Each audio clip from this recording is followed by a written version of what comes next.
Will join me on this challenge of creating things just for our own enjoyment, not to sell, not to eventually turn into a book.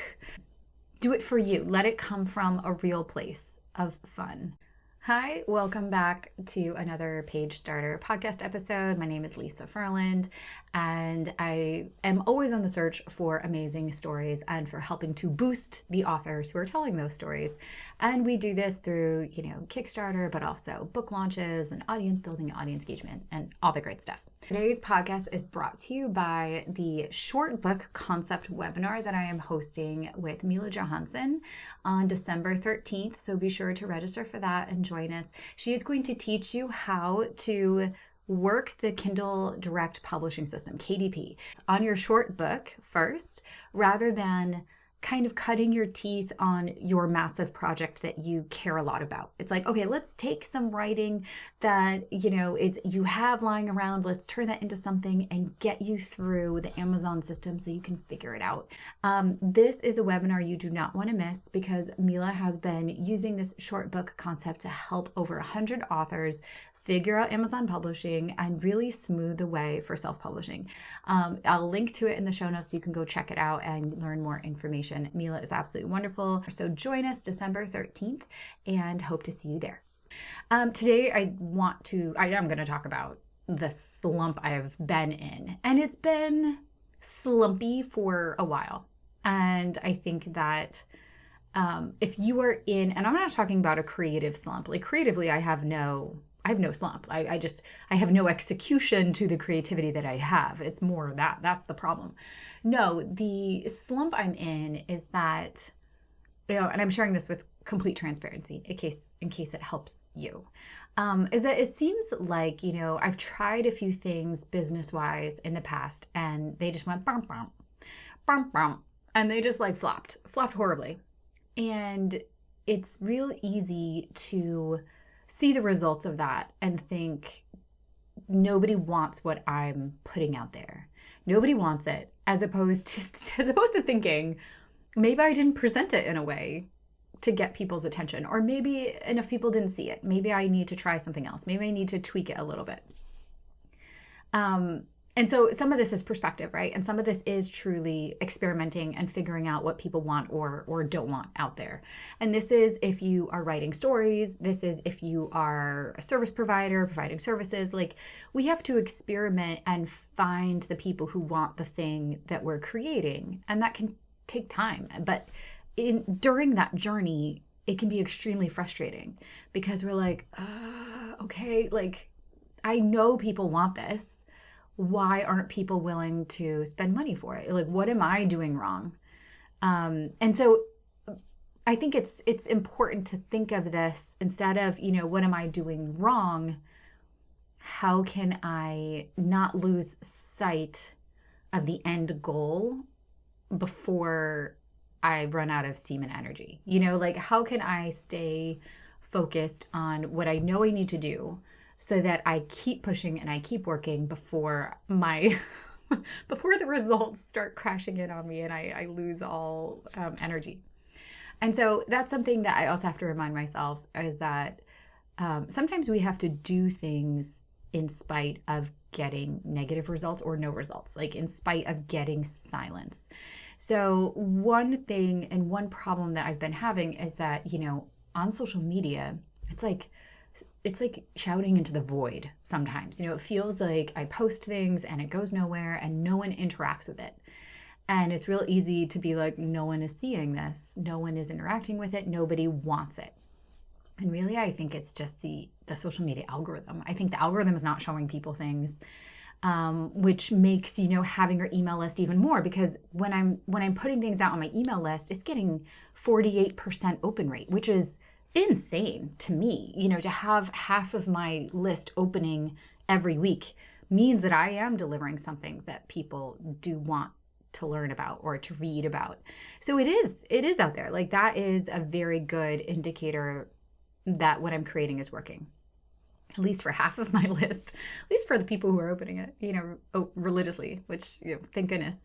So I think it's important to not take just one signal from social media and be like, oh, this isn't working, but to like look at the whole picture. Another thing that has kind of helped me out of my entrepreneurial slump is that I started having one-on-one connections, Zoom sessions with my old friends, with my old guard, with the OGs, the people who I originally started this journey with, either writing, OG friends, OG entrepreneurial connections, and having one-on-one sessions with them and just saying, hey, let's just catch up. I haven't spoken to you in like years. Can we have a chat? And that has been so amazing because I used to have a very robust online community of peers. And for multiple reasons that has kind of shut down, because the online community really went somewhere that I didn't want to go anymore, and I didn't want to be chronically online. But as a result of that, I lost my support. I lost my support system. And then I used to have a very in-person support network as well. I was part of a business accelerator in Sweden for foreign-born female entrepreneurs with mission-focused businesses. And so I was meeting amazing people, and we had all of these great meetups. It was like, once a week for like 12 weeks. So it was, and then, COVID happened right in the middle of the program, and it all fell apart. So I went from having a very robust online community and in-person community to then everything shifted, everything was different, and it has been a dramatic decline since then, in terms of feeling like I have a community or like I am supported. And let me tell you, this entrepreneurial adventure that we're on, you can do it alone. It just feels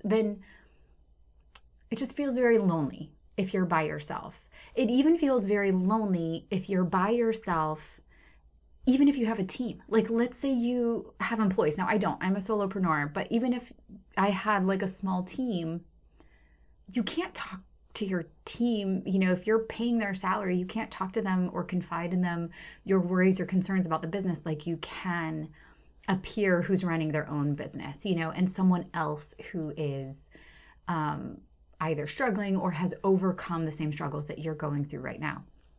So it's not the same. And then, trying to connect with, my family or friends who don't own their own businesses, they just look at me like I'm crazy. So it's almost like you have to find feedback from sources of people who have been where you are before, and they've made it through. Those are the best people to go to. And so, I would encourage you, I did a lot of self-reflection and just taking time out of my day to think about, like, what is it that I really want to do? What is it that I want to focus on? And I still don't have an answer. But what I do know is that it should be fun. That was the takeaway from my entrepreneur friend. She was like, what are you doing for fun? And I'm like, nothing. And she's like, so you have control over your day. You have planned your day and you haven't scheduled in fun? And I was like, no, you're right. That does sound stupid now talking about it. And she's like, okay, so you're in charge of your day, your schedule, your everything, and you're not programming fun into your day. She's like, that's the problem. You are stifling your creative energy by just focusing on work. And that's what I was doing. From start to finish, just focused on work and then family. And family is great, but it's not always fun. I hate to say that, but it's true. Like cooking and doing laundry and cleaning the house, that's not fun for me. That's not how I want to spend my free time, but that's the non-work time. And so no, I wasn't scheduling in fun.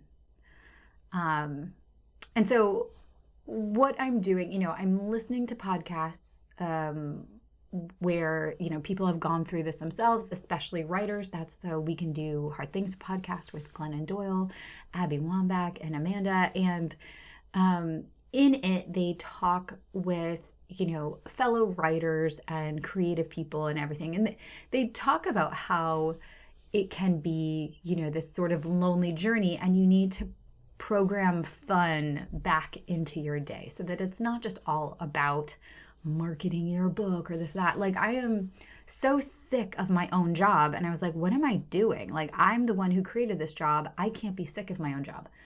But we all get tired of doing the thing that we're doing if we're not changing it up, if we're not infusing different things or different challenges. My dad always told me, like, Lisa, you don't have to worry about what you do for work as long as it meets these criteria. And he said, you're challenged every day, you work with really good people, and you're solving complex problems. He's like, as long as you're doing those things, you're going to be fine. You're going to be fine at whatever job you're doing. And I think for me, I have those elements in my job, but what I wasn't infusing into my day was like time off for me. Like, it became a thing where, like, even just taking an hour to go do yoga was like, whoa, like, you're taking an hour out of your day to go do yoga? Like, that's crazy.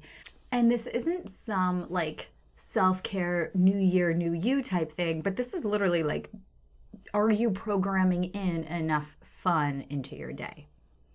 Because I wasn't even thinking that I needed to. And that was my fault. So how I'm programming more fun and trying to reestablish balance and get out of my like funkity funk is I'm doing the things they recommend. Creating a routine that has nothing to do with work. So a routine of exercise, journaling, listening to podcasts, whatever. Something that has nothing to do with work, and it's only what I want to do. I'm also tinkering on my keyboard, my piano, to try to learn a new song, because I want to challenge myself in a way that has nothing to do with work. Because as an entrepreneur, I look at everything and I think I could turn that into a business. I could launch that. I could launch as a product. I could do this. I could do that. And I don't like thinking that way all the time. Some things I just want to do for fun. I just want to do it for fun. I don't want to do it to sell it. I just want to do it for fun. So I got one of those wax sealing kits with the wax and the stamp, the embosser. And so I just want to send out Christmas cards with wax seals on them. That's like one of my goals. That's one of my things that I'm doing in my off time. Because I want to have fun, because I think it's fun. And no, it's not for selling. It's just for fun. And I need to rediscover all of that and allow the kid in me to play again. And the only way, before I was just thinking, I'm just always thinking, and I'm in my head too much, and you can't discover what's fun by thinking about it. You have to go out there and you have to do it. You can't think about having fun. You just have to go do things, and then it will be fun. Because believe me, as helpful as Amazon ads are, I do not find them fun. It is a job that I do to sell books. It is not something I find fun, and there's a huge difference between enjoyable for work and fun in our free time. So I'm trying to build better boundaries around work and work time and non-work time, because that is another problem. Is I see so many writers and they're like, I've been sitting at my desk from 7 a.m. to 10 p.m. and I've, been editing or whatever. It's like, we have to take breaks and bring the fun back in, or it's just a slog, and I don't want to choose a slog. If we're choosing to do this, taking a break for fun is 100% necessary, and another point that my husband made, he goes to work, he works in an office, he's on salary, he gets paid whether he accomplishes things or not, whether he, shows up and works 100% or whether he works 50%, he still gets paid. I do not get paid if I don't show up. I do not get paid if I don't push my business out there to people. I don't get paid. So it's very it's a very slippery slope to find yourself constantly working because you're constantly trying to find the next client or reach the next person or make the next connection that unlocks a door for you. And it's very difficult for me to turn that off. And so I'm discovering that still. And just having to check myself and check in with myself more often. I think this period of self-reflection, especially this winter, it's been really helpful for me to figure out, what do I want to focus on? What do I want to spend my time doing? And how can I still feel that I'm putting out valuable content or valuable work that others, find joy in? In a way, it's almost better to remove the external validation as even a factor into what I do. That I don't need to worry about external validation, that I just do it for me, and that's enough. That's all I need to do. I do it because I enjoy it. Because once we put the external validation in someone else's hands, we're not in control of that. And you're putting your happiness in how what you're creating is received, as opposed to just creating it from this place of desire and joy on your behalf. So that's my challenge. Maybe you'll join me on this challenge of creating things just for our own enjoyment, not to sell, not to eventually turn into a book. Just do it for yourself. Do it for fun. Do it for you. Let it come from a real place of fun, and see if that doesn't change, the energy around in the room a little bit. I know that once I had my lack of fun diagnosis established, I was like, oh, that's the problem. Oh, okay. I'm going to give myself permission to have more fun. I'm going to give myself that freedom to not say, Lisa, you're being lazy for taking an hour off. Lisa, you didn't accomplish what you should have accomplished today. You're horrible. Not not saying those things to myself anymore, and saying no, okay, you need time to play piano, go for it. Spend an hour doing that. Spend an hour having fun. Spend an hour working on a puzzle. Spend an hour creating a cipher. I'm super into Saint Cyr ciphers right now. I don't even know. Into this coding, decoding, puzzling thing. I love it. I love looking for keywords and puzzling. Allowing myself to get excited about that and not forcing it into something it doesn't need to be, which is a new business. Not everything needs to be a new business. I can just enjoy things to enjoy things. So again, let me know if any of this resonates with you. Feel free. I'll put the link to contact me or leave a comment or whatever, because I just would love to hear from you if you're also experiencing the same thing. All right. Thanks so much for listening. I appreciate you so much.